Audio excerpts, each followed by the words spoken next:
né? Então, passo a palavra para a professora doutora Raquel Irigoyen. Ah, sim.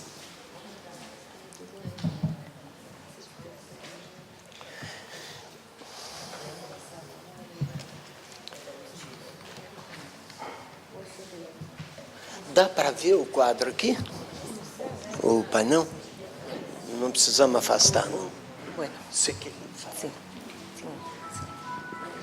Quero que... 20 minutos. Bom dia com todos. Eu vou falar portunhol. Eu estou muito agradecida pelo convite, pela professora Márcia, pela reitora, José Geraldo, que é um grande amigo, que este ano cumprimos 30 anos de amizade. Que quando eu era estudante, eu conhecia o professor José Geraldo, quando ele trabalhava o direito achado na rua. Eu era estudante de direito, e uma das tarefas que eu tive foi... eu praticava em direito como estudante e tinha que resolver um caso. E esse caso foi a criminalização, a persecução de indígenas em Peru, chamados rondas campesinas, rondas camponesas, que eles administravam justiça, mas não eram juízes. Então, a justiça oficial perseguia eles por sequestro, quando eles, por exemplo, deteniam as pessoas que haviam roubado vacas. Então, isto era considerado sequestro, usurpação de funções, etc. Então, não tínhamos um marco jurídico que protegia eles, porque a Constituição dizia que somente os juízes, o Poder Judicial, podia administrar justiça. Então, tratando de responder a essa tarefa, que não encontrei um enquadramento legal nem no Código Penal, Constituição, etc., busquei literatura, encontrei a Boaventura de Sousa Santos, a ideia do pluralismo jurídico, na prática, na realidade, mas não na Constituição. E foi uma das minhas primeiras lutas, ter uma fundamentação. Primeiro, conhecer a realidade, visitar essas comunidades que faziam justiça por si mesmas. E compreender que para eles não era fora da lei, para elas era sua justiça, era algo legítimo, mas não era reconhecido, e por isso elas eram perseguidas. Então compreendi que o problema não eram eles, mas o sistema de justiça, o modelo de Estado, que estava de espaldas à realidade.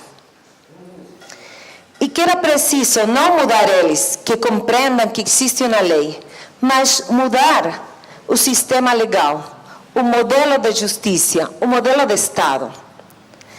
E ainda que eu era estudante, esse encontro com essa realidade, a mim me ajudou a pensar que era preciso mudar a Constituição.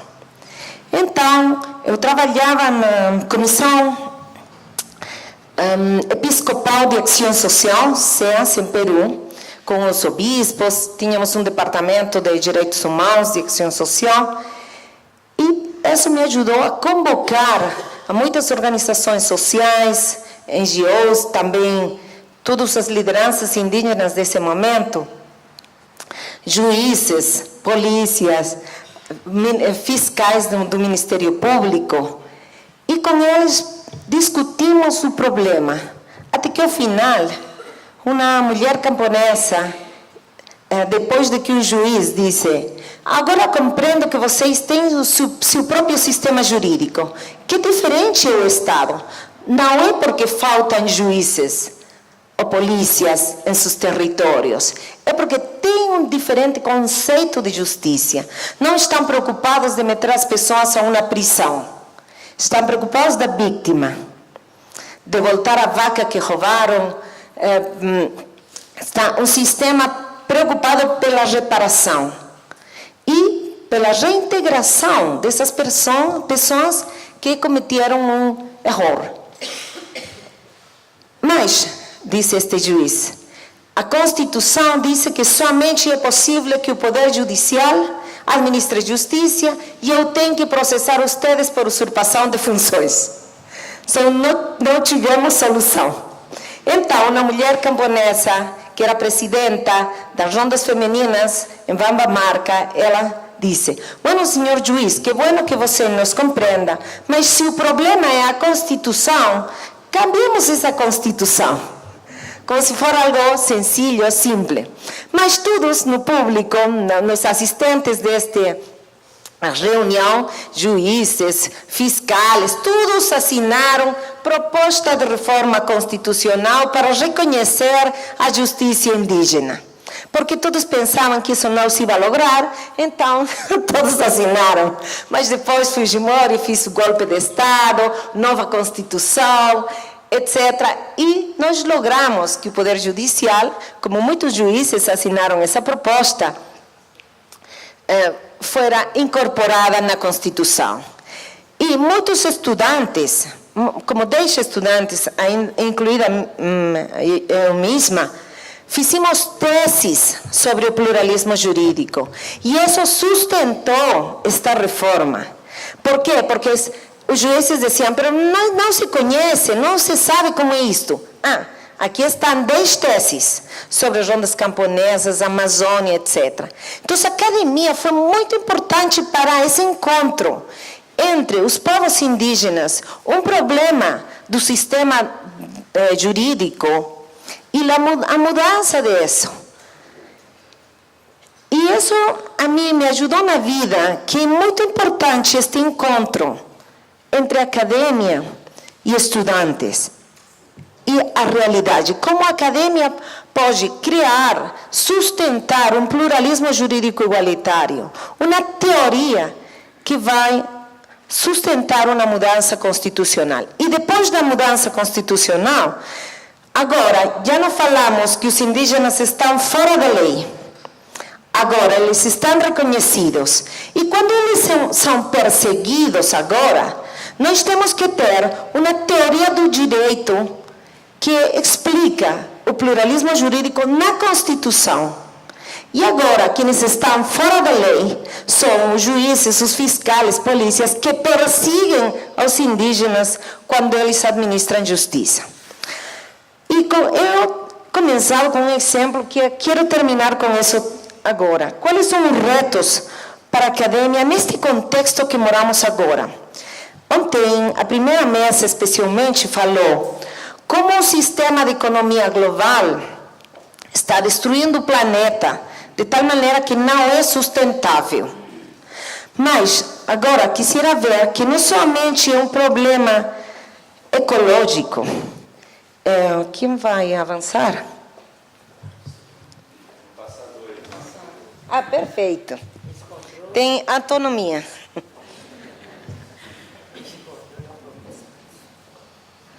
Quando aprenda a manejar isto. Ok. Então, agora, me pediram falar um pouco, desde a perspectiva dos povos originários, tradicionais e afrodescendentes. Quisiera... ok. Eu acho que podemos falar de 3 grandes ciclos históricos de invasão, mas também resistência e conquista de direitos.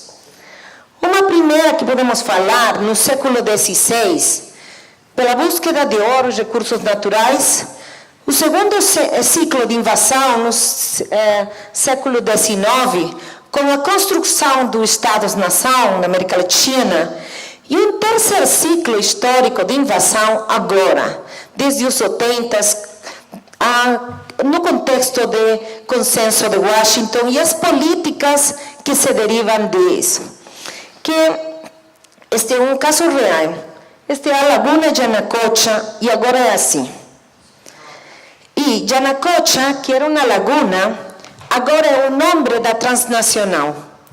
Essa transnacional tem 55% de ações de Newmont, uma empresa de Norte-América, de Estados Unidos, 45% da empresa mais grande minera de Peru, Buenaventura, e 5% estava na empresa do Banco Mundial, IFS, que agora passou uma empresa japonesa.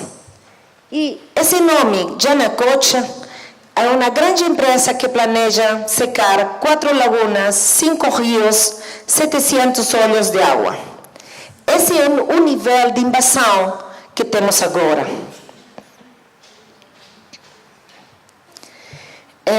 Eu não vou entrar no detalhe, mas antes da invasão, tínhamos povos originários pré-hispânicos e também povos em África, todos com as suas características, seus sistemas de desenvolvimento próprio e um modelo autárquico. Eles trabalhavam para eles mesmos, para comer, não tinham que trabalhar para outros. A primeira invasão, como dijimos, é somente para conseguir recursos, espécies, ouro.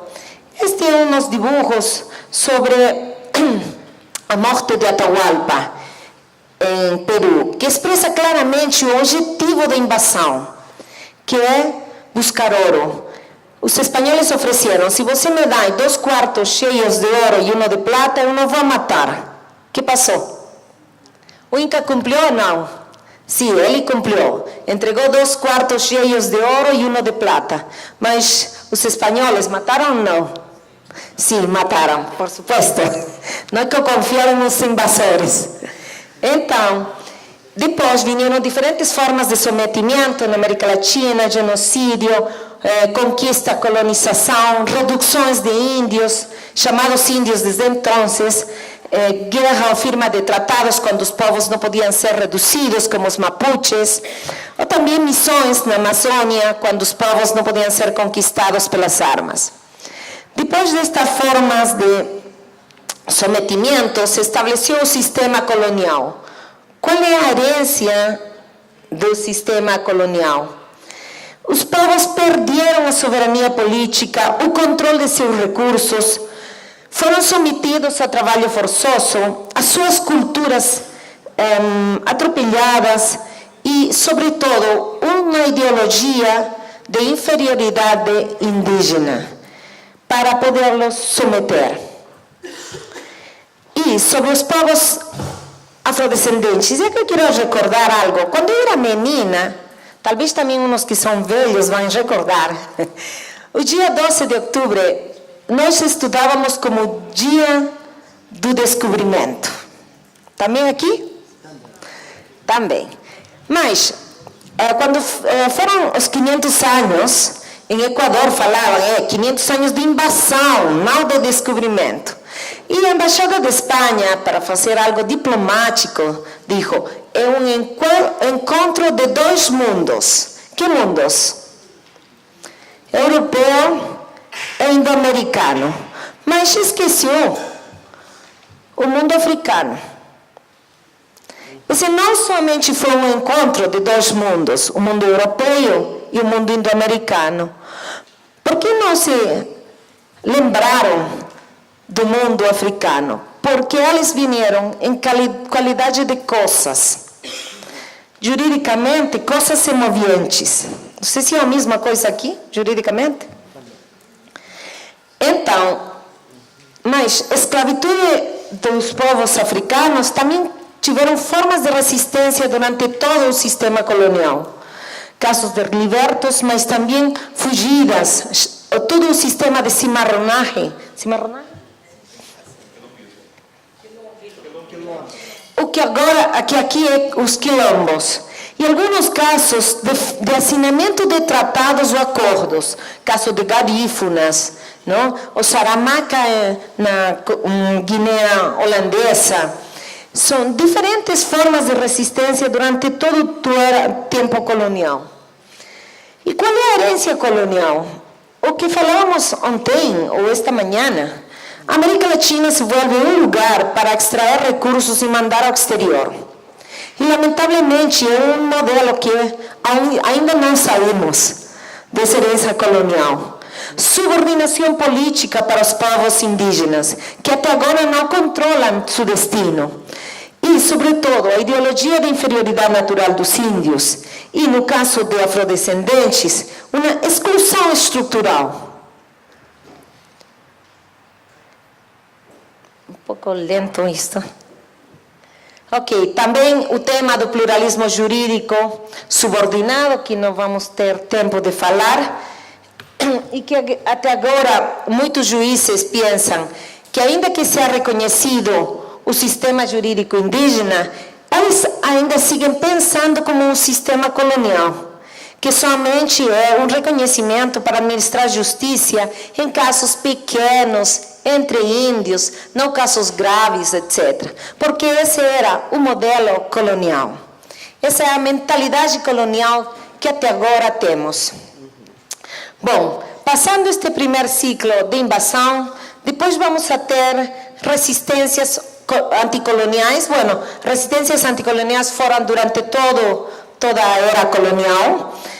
Desafortunadamente, por exemplo, no caso de Micaela Bastidas e Tupac Amaru, eles pensaram a possibilidade de reconstituir todo o Tahuantinsuyo, um dos projetos mais ambiciosos de reconstituição dos povos, mas foi vencido.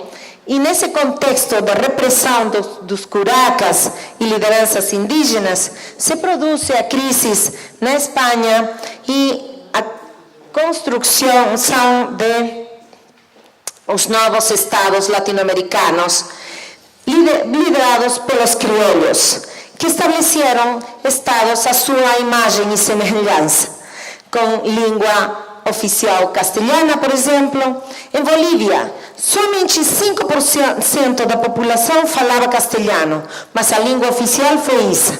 Um sistema jurídico copiado da Europa, Estados Unidos, etc. E neste contexto se dá uma nova forma de invasão. Estruturas jurídicas monolíngues que estableciam um só sistema jurídico, uma cidadania restringida para homens proprietários, sem mulheres, povos indígenas afrodescendentes, mas também, neste contexto, se dá, já não se permite a propriedade coletiva indígena, como era durante a era colonial, e os criolhos estabelecem que tem que ser parceladas as terras e os fazendeiros se apropriam dessas terras. Então, aqui temos um segundo ciclo de invasão na América Latina pelos hacendados criolhos. Esta é uma foto meses antes da reforma agrária do Peru. Não sei se você vê, um indígena carregando um fazendeiro. Isto na costa, na serra. Esta era a situação comum, porque os hacendados diziam, esta é a minha terra, se você quer permanecer aqui, tem que pagar-me renta de terra. E na Amazônia, a escravitude indígena para sacar caucho. Como se caucho? É impossível que eu me lembre essa palavra. Mas o público sempre sabe, felizmente. Bom, este é o segundo ciclo de invasão histórica na América Latina e os casos de afrodescendentes, ainda que foram liberados nas constituições, isso demorou muito. Durante, o Brasil, Cuba, os países que mais tardiamente declararam a liberdade, mas nos outros países, ainda que declararam a liberdade, continuaram formas de tutela no Código Civil. Bom, vou apurar-me. Bom, agora passamos, depois disto, tivemos também resistências indígenas, levantamentos por terras, a reforma agrária em México em 1910, e daí vino todo o constitucionalismo social, direitos sociais, reformas agrárias da América Latina, muitos países, desde Chile com Allende, Equador, Bolívia, Peru com Velasco, etc. E reconhecimentos de direitos coletivos, sociais, nacionalização de recursos, expulsão de empresas estrangeiras, etc. Mas as empresas não ficaram contentas E aqui vamos a ter duas tendências a partir dos 70. Uma tendência que vai em incremento das demandas e direitos sociais. Por exemplo, os indígenas, que recuperaram comunidades e terras de comunidades indígenas ou camponesas, começaram a dizer: não somente somos comunidades, queremos ser reconhecidos como povos ou nações originárias, como em Bolívia. Não somente queremos terra, queremos reconhecimento de território, com autoridade, com poder. Então, de parte dos movimentos indígenas sociais, um incremento das suas demandas e das suas conquistas, que concluiu com conquista de reformas constitucionais e internacionais. O convênio 169 da OIT, a Declaração das Nações Unidas sobre Povos Indígenas, uma grande jurisprudência da Corte Interamericana. Mas, de outro lado, essas empresas que foram expulsadas dos países latino-americanos se reorganizaram e, com a ajuda do Fundo Monetário Internacional, a Banca Mundial, tudo o que nós chamamos agora o Consenso de Washington, se organizaram para voltar na América Latina a extrair novamente recursos naturais. E isso é o que constitui o terceiro ciclo histórico da invasão. Então, eles não queriam pagar impostos, pelo tanto, organizaram todos estes tratados de livre comércio. Queriam menos direitos sociais. Então, redução do Estado, flexibilização de direitos. Igualmente, proteção da sua inversão, tratados de proteção de inversão estrangeira, etc. E, vai terminando, esta terceira invasão vai significar uma grande invasão aos povos que agora, depois de que recuperaram terras, agora é um momento de perda de terras, de seus ecossistemas e pela extração de recursos naturais mais grande que havia acontecido antes. A concentração da terra agora não é por grandes famílias de fazendeiros, é por transnacionais. Para poner o exemplo de Peru, a concentração da terra, alguns estudos dizem que é mais grande do que antes da reforma agrária. Na costa e na serra, pelas empresas mineiras e de agroindústria. Na Amazônia, por el petróleo. Qual é a tarefa da academia neste contexto? Eu acho que temos também todas estas reformas. Felizmente, há um marco de direitos indígenas que em todas nossas constituições diz que os tratados de direitos humanos estão em cima de tratados de outro tipo, como os de livre comércio, proteção de inversão estrangeira, etc. Isso significa que uma tarefa para a academia, a primeira coisa, é explicar isto a todos os alunos e a toda a sociedade. Que esta invasão que sofrem agora os povos indígenas é ilegal, é ilegítima. Muitos falam de que os povos são criminalizados pela protesta social. Falam aqui também disso. Não são criminalizados pela protesta social. São criminalizados pelo exercício de um direito legítimo. E quienes estão fora do direito agora são as transnacionais e os estados. E essa é uma tarefa para a academia, frente a este mundo globalizado que está destruindo o planeta e violando os direitos de povos indígenas, buscar que nossos estudantes se encontrem com estes problemas, desenvolvam teorias críticas, sustentem os direitos, que tenham primazia de direitos e podamos imaginar outro mundo e ajudar a essa transformação, escutando o modelo dos povos indígenas de bom viver e não somente de desenvolvimento e de crescimento da economia, e plantear um novo modelo de Estado, como se fala de um Estado plurinacional, onde a dignidade de povos e de todas as pessoas seja respeitada. Muito obrigada.